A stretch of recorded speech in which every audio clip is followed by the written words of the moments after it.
Hello, everybody, and welcome to this week's episode of Realcomm Live. So good to be here. Like I say every week, we got another great show. This week's topic, continuing on the theme of what happens when we all go back to work, back to the office. When the office buildings start opening up, when the malls start getting crowded again, and does it look the same? Is it different forever? So the topic, the intelligent, experiential, and competitive workplace. And I am very excited to have this week's guest speaker, Peter Miscovich, Managing Director, Strategy and Innovation for JLL. The fun thing about this conversation is I'm both saddened and excited about the fact that I've known Peter for over 30 years. That tells me I've been in this business for a long time. But it also tells me that this has not been a job, but it has been a career. And along that career path, I've met some incredibly smart, hardworking, passionate people. And Peter is one of them. And our story goes back to 1990-91, where we were both working with a client in Southern California on the idea of a next generation residential real estate office. So let's bring in Peter Miscovich and start this wonderful conversation. Peter, how are you? Very good, Jim. So great to be with you today. Yeah, and I got to tell you, we've crossed paths over the years at various events and stuff like that. But when you really sit and think, the first time you and I met, it was literally 30 years ago. And here it is, we are still talking about the same stuff. That makes me happy and sad at the same time. Can you relate? Well, I can, Jim, but you know what's exciting for me? It's been an evolutionary journey. So if I look back at the early days, I mean, we were doing hybrid workplace pilots in the early 90s, and now we're doing them at scale globally. And so it's an exciting evolutionary journey, and it keeps the work and the passion high, Jim, and intense, if you can follow that. Well, and before we get to your journey, but I'm going to go back to where we met. If you were to pull those documents and the strategy that we co-developed for that firm, they would hold true today. Yeah, I would agree. Early hoteling, early co-working, early technology enablement, distributed work, distributed workforce, talent attraction, real estate optimization. Laptops for everybody, Yes. not internet access, because I don't think we had it. CompuServe for everybody. It was just starting, right? Just starting. Wow, that's so. Why don't you give everybody, a 3 minute background of your journey, because it is pretty incredible. And as I mentioned, it's one thing to have an opinion, but it's another thing to have credibility and credentials to back up that opinion. Well, thank you, Jim. So, began my career in the engineering and architectural realm, and then went into management consulting.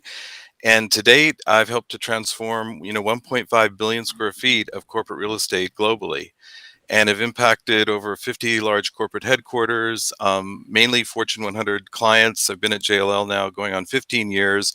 And so I work with C-suite clients in terms of their strategies. And then I also support our leadership team, our CEO and executive leadership team at JLL on our own future of work journey. And I've been in that role really since about 2015, 2016. So, yeah, I've never been busier and more passionate and more engaged. Yeah, well, I mean, again, I think it does point to the fact that experience does matter. And when you've seen this over and over in different iterations over a 30-year time frame, and I don't want to discourage people just coming into the industry who think they got everything figured out, but there is some lessons to be learned from the sage old folks who have been around this block a few times, because the truth is we don't want them to make the same mistakes we did. And we've made a bunch, and there's lessons to be learned. And I think it's really, at least I feel it, my job now to try to reach that younger audience and share as fast as I can all the experiences that we've had, and the pitfalls and the potholes to avoid. So I understand you've got a book out. Why don't we bring that up, and why don't you give the viewers a little overview of what that book's all about? Well, thank you, Jim. We published and wrote The Workplace You Need Now with our America's CEO and head of research, and this book came out in November of 2021. The Workplace You Need Now, it's a #1 bestseller on Amazon Best Business and Operational Books, and we've sold well over 12,000 copies, and it's really a navigation approach for the future of the workplace. And we wrote it in the midst of the pandemic. We have over 20 client case studies featured in the book. And it really offers, as I said, a navigational framework as to what's next and how do organizations, large and small, adapt to the evolution of work and the future of work. So Very thank good. you for allowing me to share it. Yeah, absolutely.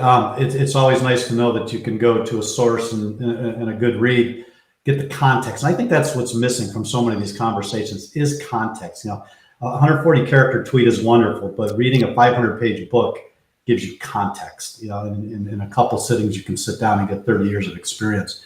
So when we were prepping for this, it seems like both of us are aligning on this thing called a convergence of multiple shifts, not just technology, but biology, the pandemic, and climate change. Why don't you give us a little perspective on all the big things that you think are coming together that are going to ultimately change how we use space?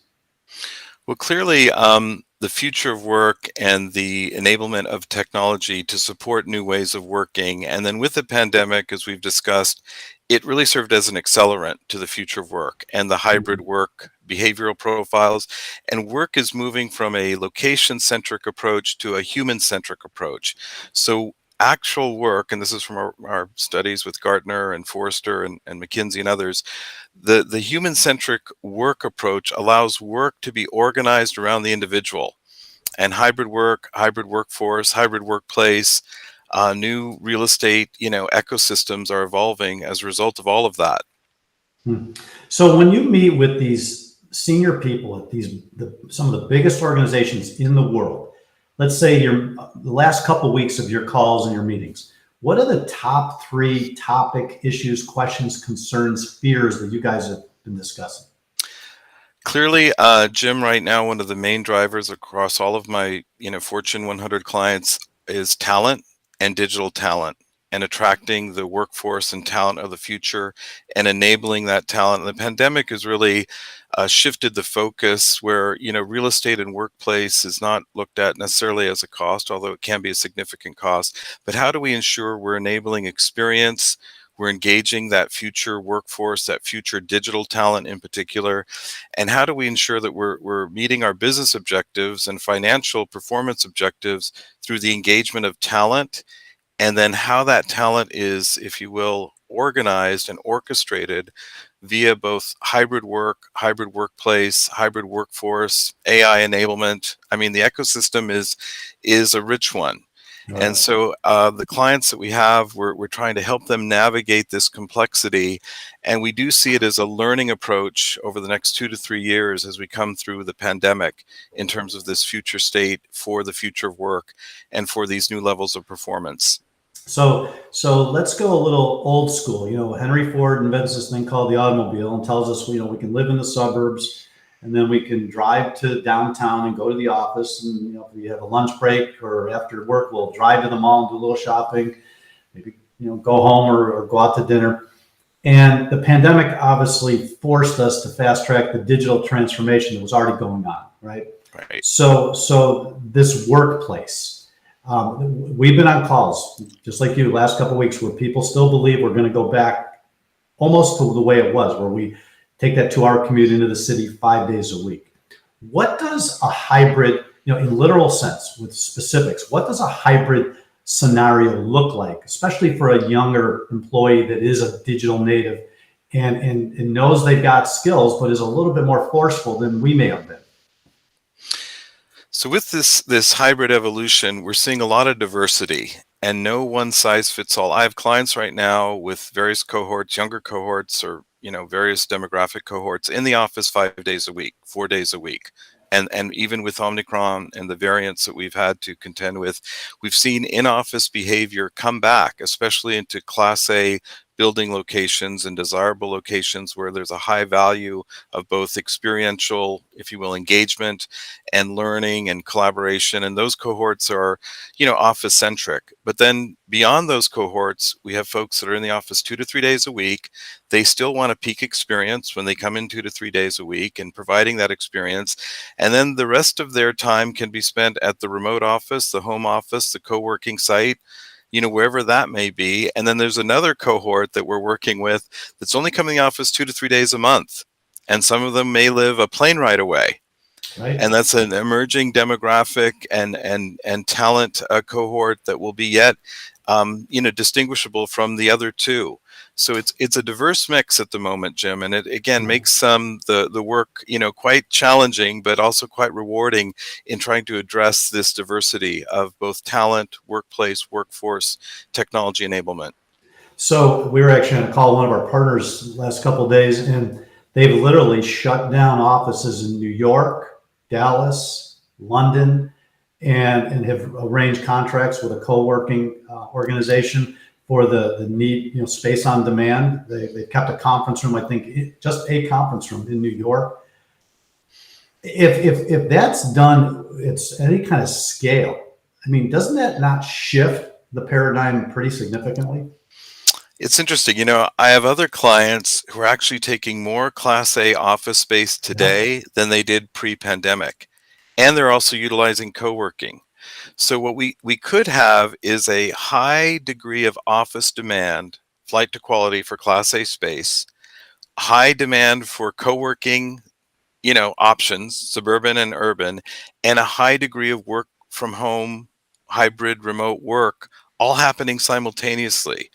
And the question will be, how does this all play out over the next 2 to 3 years across, various organizations, various real estate markets, and what does this look like in terms of a societal shift in the way we work, the way we behave, and what does optimization really mean, Jim? I don't think anyone truly knows that answer yet, No. and that's the evolutionary journey that I think we're all on with our clients. So one quick question before we go to commercial.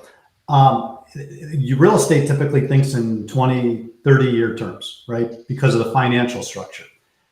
The pandemic pulled the rug out and forced a lot of people to look at how things are being done.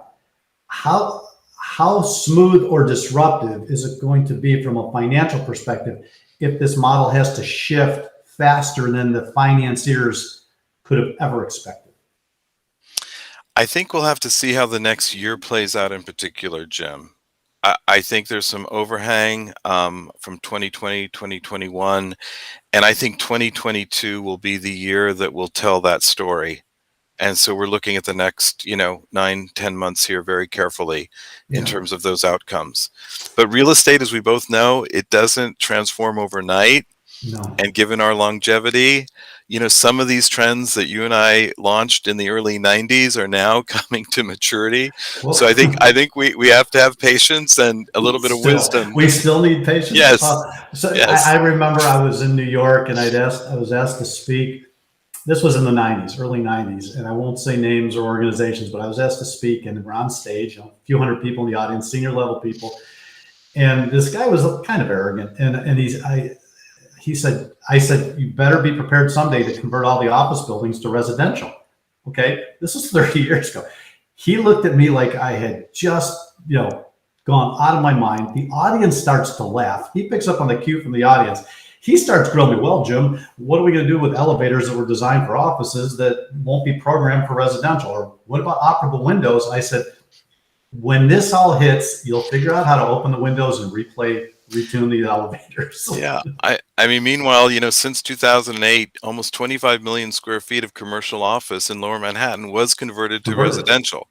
Right, so exactly. These conversions have been occurring. And so the question is, how much, when, and at what level of conversion might occur in the future. And then that changes, and then that's a whole other conversation, the dynamics that changes central business districts. Somebody changed it from CBD to better business district, or because it's more residential and entertainment.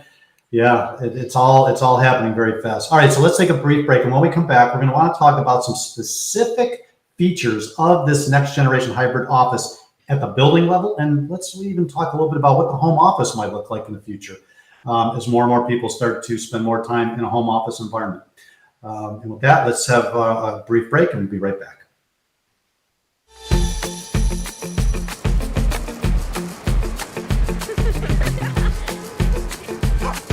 The role of the workplace is to drive collaboration, engagement, and business results. But with hybrid work schedules, shifting needs, and various health requirements, bringing employees together as a team is harder than it used to be.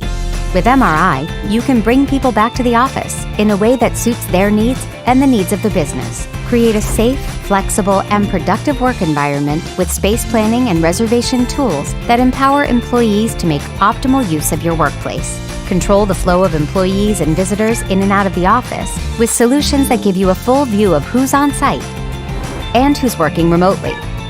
Leverage technology to evaluate usage and business demand, optimizing your space, and plan for the office of the future. Reinvent your workspace into a thriving workplace.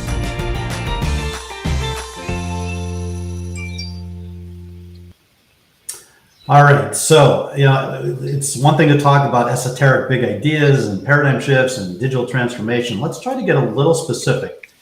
I'm now, and I think one of your quotes was the workplace, going to the workplace must be worth the commute, right? So Yes. You talked a lot about value, not cost, experience, not cost. So last week's episode was just so much fun. We had holoportation, or what we would have called a teleportation. So let's just talk a few minutes about when I get on that subway or fly into that regional office, what that office is going to look like as it relates to an immersive experience. I'll lay out three things: digital war rooms, holoportation areas, and then integration with this crazy new thing called the metaverse. What does the office start to look like over the next few years? Well, I'll use our example in our work with Accenture, whereby the new Accenture sites really enable experiential in-office work. 80 to 90% of those sites are highly collaborative, highly technology enabled. You can also, we now have 20 offices across Accenture which have been placed into the metaverse and into the immersive collaborative platform. So you have digital twin representation of actual physical offices.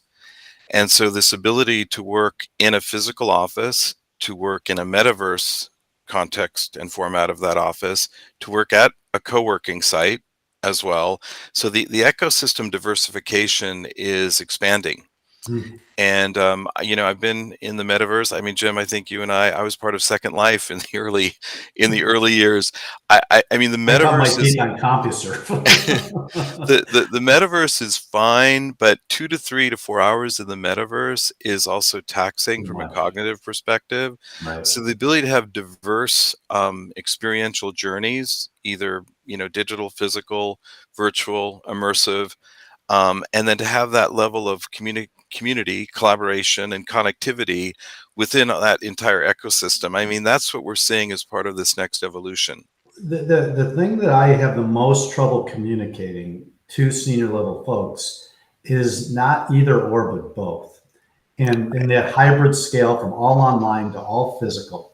And when I say, you need to be able to go from your office in the building in Manhattan to the coffee room and have 3 conversations with 4 teleworkers as you're walking, from the coffee room back to your office. It's got to be ubiquitous. It's got to be smooth.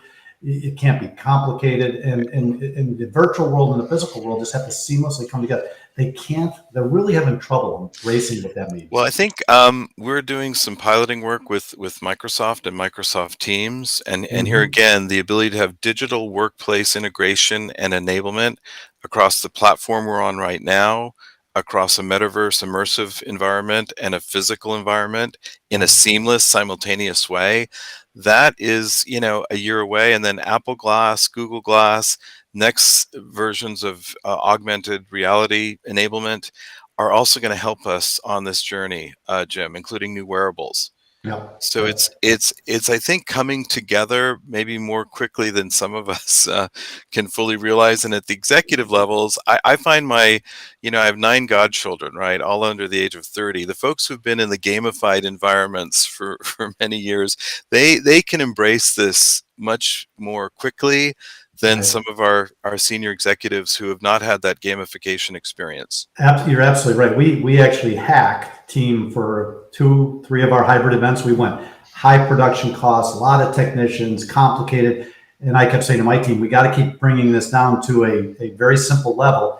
And by the last hybrid event, we said, we're going to do the whole thing using Teams. we were using switch boxes, and I call it hacking it. And when the Microsoft people saw it, they said, what are you doing? And I said, we're using your platform to make it seamlessly integrated with a physical environment and a virtual environment, and not just looking at two heads, right? We played around with some other ideas, and for hacking it, we had a lot of fun and actually made a lot of progress on what that experience could look like. Before we run out of time, so the home office, used to be a third bedroom converted, and excuse me, you had a business person open, they have to walk to the living room, through the kitchen, to the office. And obviously companies like WeWork and others have really taken the flex workspace to another level. What does the home office and the local little flex office, how does that play, or the coffee shop for that matter?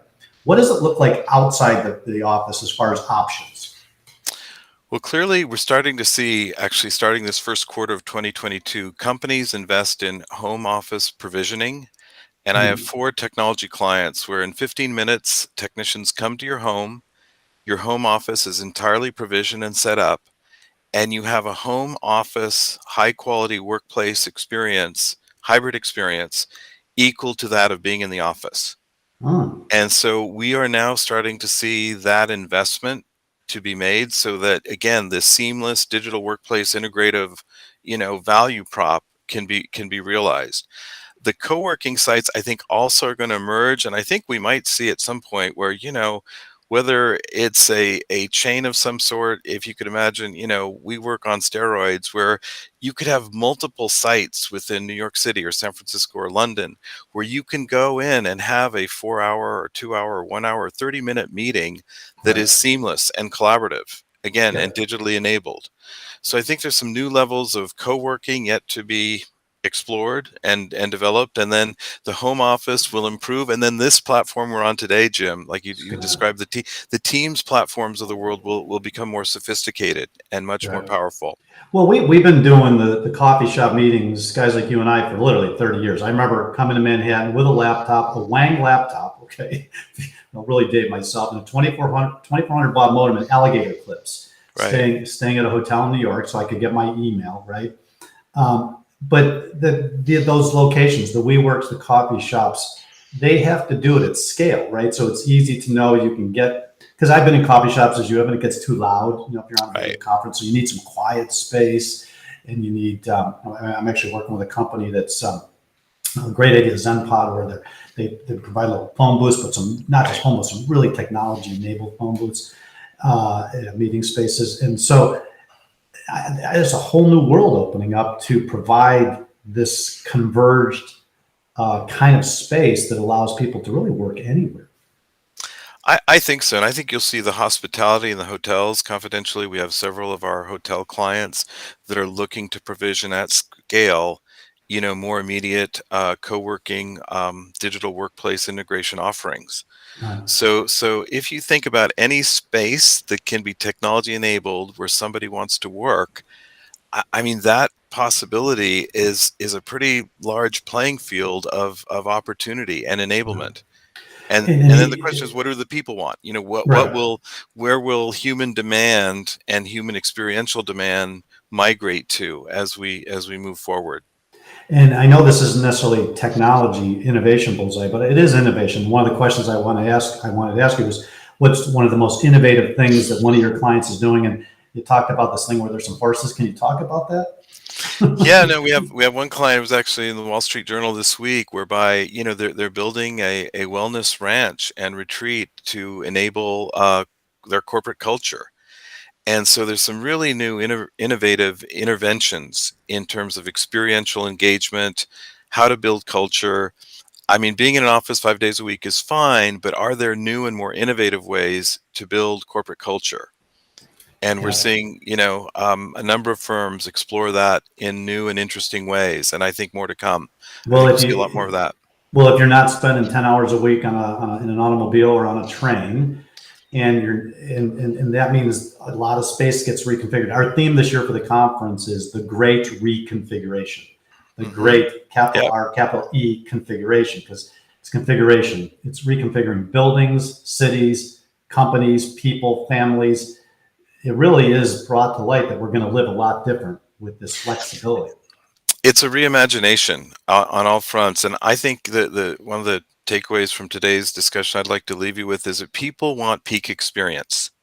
And if it's in the hybrid workplace, if it's the home office, if it's the co-working site, if it's working from a hotel room, they want a peak high quality experience. I agree. And that demand threshold, Jim, has been elevated much more so in the last 2 years than in our last 20 years of this journey.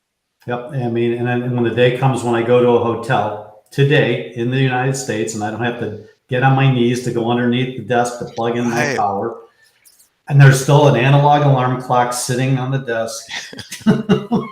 We're not quite there yet, but see, all of this takes time, and it takes that. If you think about 30 years, isn't that enough time? If you think about reconfiguring every conference room in the world, Jim, to be hybrid capable and high quality experiential capable, that's a big lift. That is a big lift. Yeah, but I go back to our opening statement. We've been at this for 30 years, and I thought we would have been a little further down the road.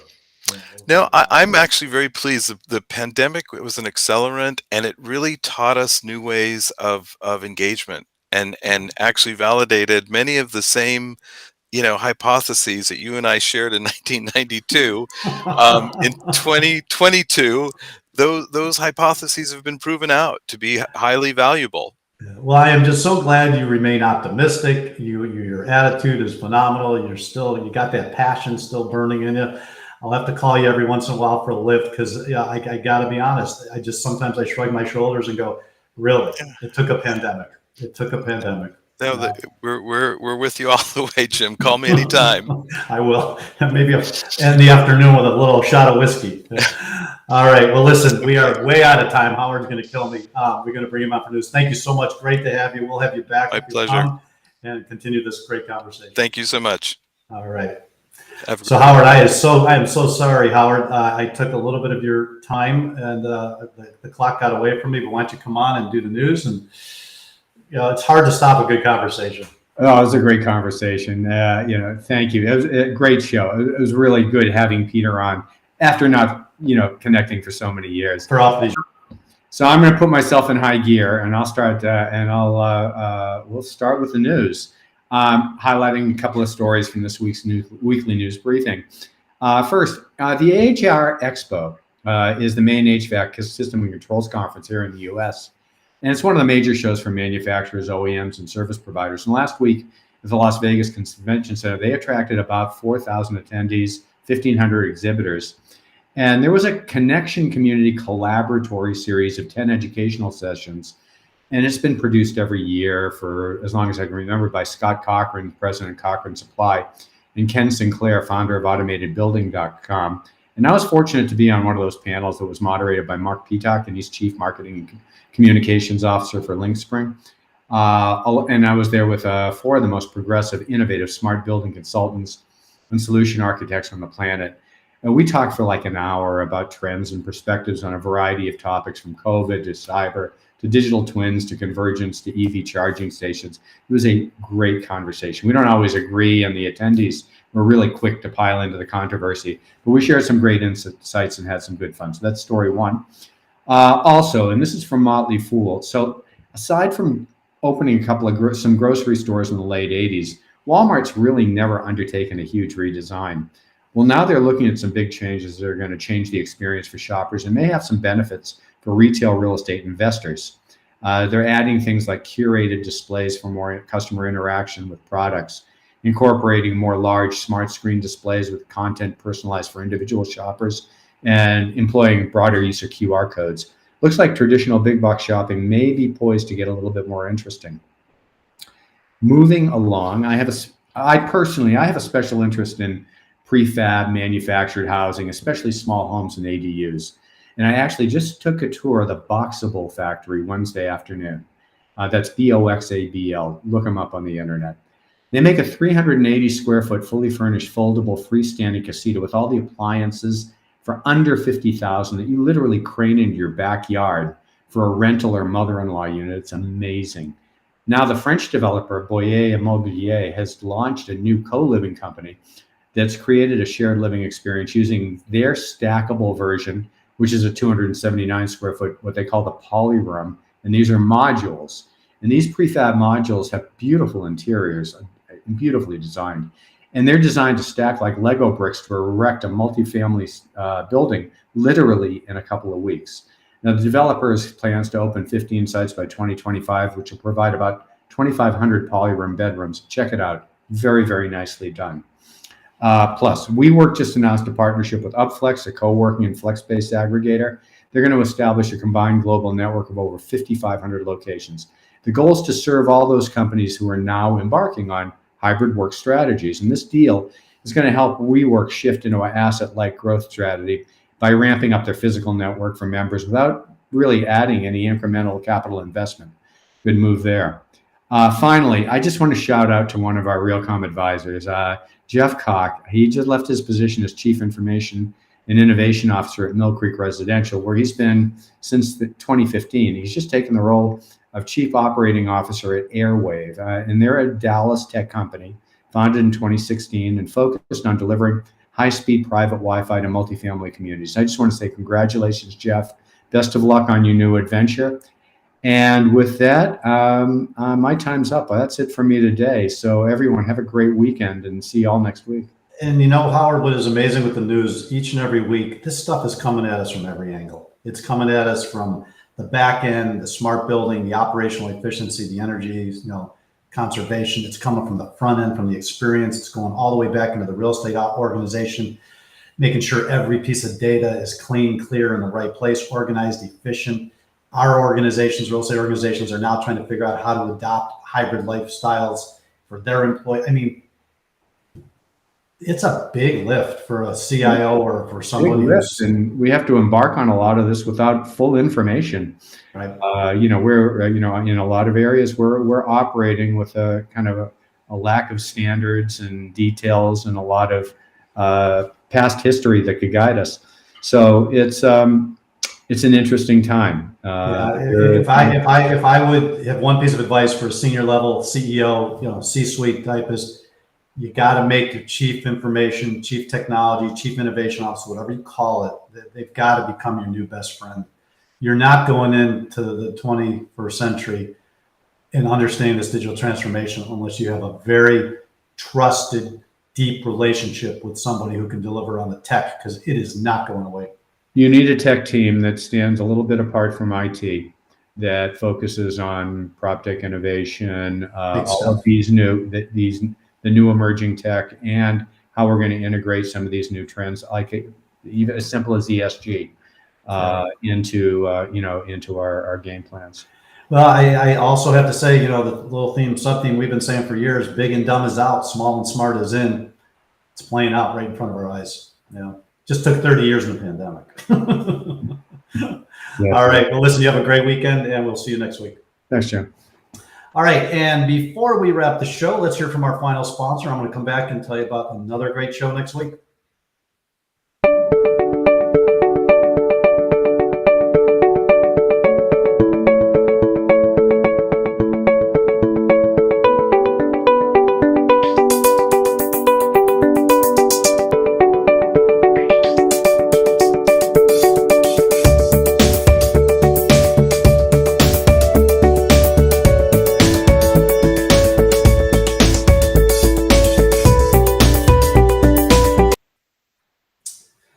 All right, it is easy to talk about technology, innovation, all these big trends, major shifts, and it's another thing to actually do it.